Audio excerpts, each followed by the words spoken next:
show vinyl I put together for the Beastie Boys, and I put like drum hits before each name, so it sounds like.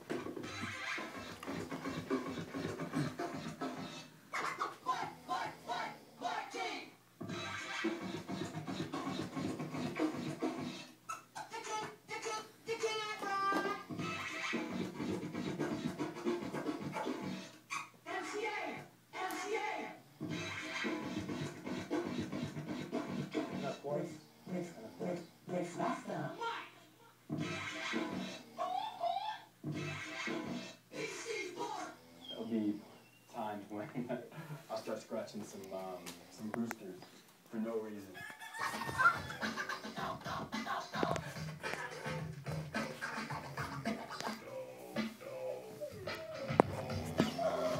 Just totally flip them out, you know. It's for like, I'm their maestro, and it's like whatever I throw in, they have no choice, they have to run.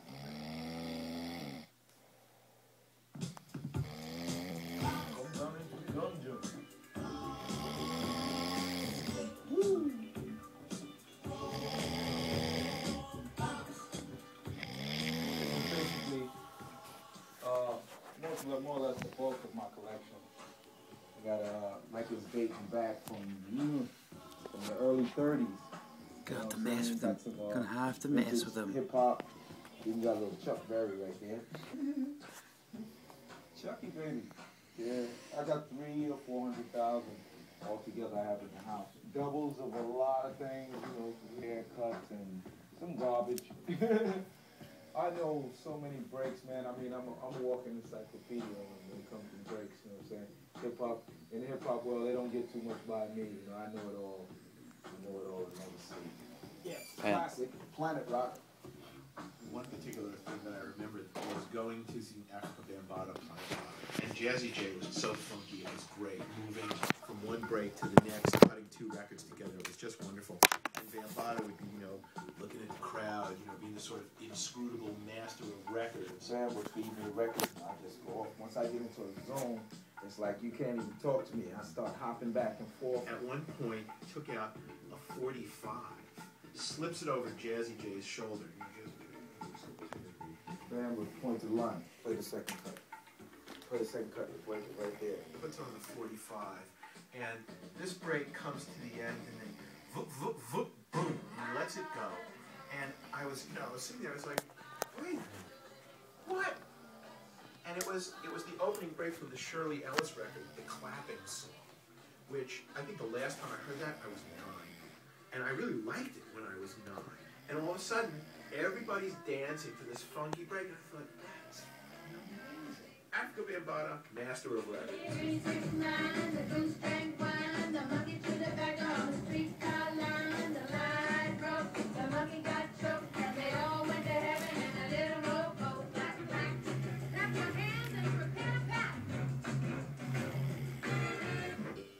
Amongst all these records of shit that's probably here, you know, like Lawrence Welk and Looking Fires, not really shit. Rolling Stones, all these records that you're gonna have here, there might be that one diamond in the rough.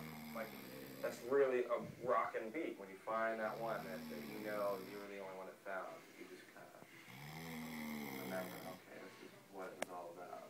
You can be digging for breaks or vocal samples or bass lines or weird children's records or whatever, but it's the whole art of building up an arsenal so when you do go to a party, you're different from the next guy. My friend T-Ray, he tells me stories like, yo, Cut, who's from the South. He's from South Carolina. He's like, yo, Cut, you know, I could go into a town and just, I could just smell the records. It's like, oh, honey, we got to stop. There's some records in this. You know, you're digging all day when you find that one record, you know, to the end of the crate, you're dusty, you stink, you know. And it's the whole culture, I think, that whole, like, you got it on vinyl? You got 2 copies on vinyl? It's like that always thing you're asking. It's like your drug. You got that? This happened to me when I went to North Very cool, Carolina. penis. Okay, just look in the yellow pages under art, records, and you'll find stories. Home page is ripped out. We got there before us, looking for records. I talked to T-Ray, and he was like, oh, yeah, man. Oh, no, you won't be able to find a phone book with records, you know, listed in there, because I tore them all out already. I'm like, oh, man. He's the king of digging. No one's other than him. He's got a keen sense. He got the spidey sense. Regularly, and spends the day usually going through the records downstairs. He's been coming here for a long time. And he always comes up with a big stack of records like that. We don't let just anybody downstairs. He does have a special relationship in that sense. This is just, it's my little nirvana. Being a DJ that I take, you know, the art of digging seriously. And this is just a place I've been going to for 11 years. It's just an incredible archive of music culture.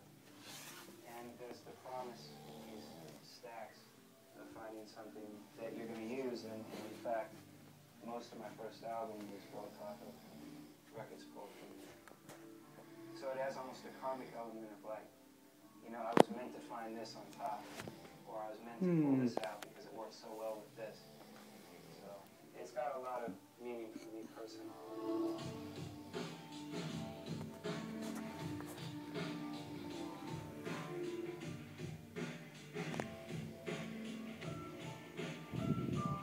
Me and my buddy Stan that I used to gig with, he was a graffiti writer.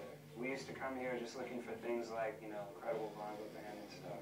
Every now and then we buy things and Ed or Mark or someone will say, oh yeah, we got a ton of these in the basement, or, you know, oh, you should see the basement if you think this is something. So after like 5 years of hearing this, I just decided to just, can I just take a look? And came down here. I couldn't believe that there was still something like this, a cache this large, and the fact that it's relatively untouched.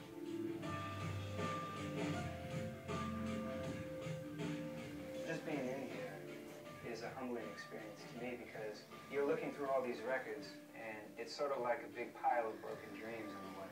Almost none of these artists still have a... Isn't that cool?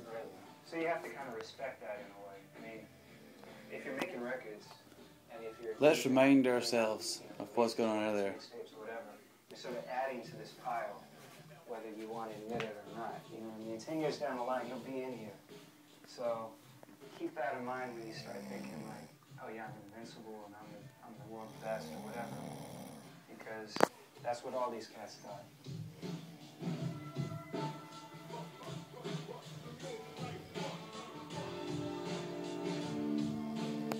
Over here is where I was digging and there was a mummified bat under one of the records.